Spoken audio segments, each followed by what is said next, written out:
Cat cow আপনি কীভাবে করবেন, ক্যাট কাউর সাথে ডাউনওয়ার্ড ফেসিং ডগ মিক্স করে আমি আপনাদের দেখাবো অন্তকুম্বক বাহ্যকুম্বক। দেখুন, ইনহেল আর এক্সহেল। ইনহেল,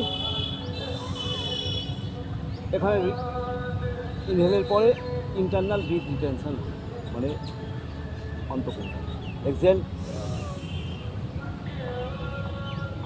এখানেও ব্রিথ রিটেনশন হলো বাহ্যকুম্বক, তাই তো? এবার দেখুন, ইনহেল,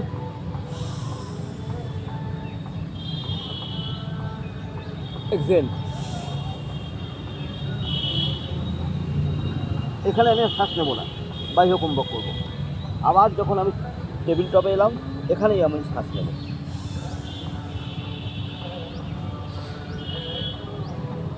এক্সহেল,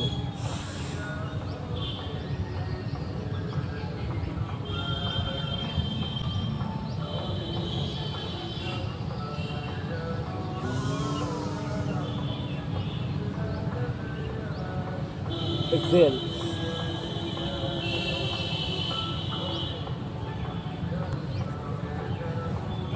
এইভাবে আপনি ব্রিথটা যদি রিটেন করতে পারেন এই নিয়মটা মেনে, তাহলে definitely you will get more benefit.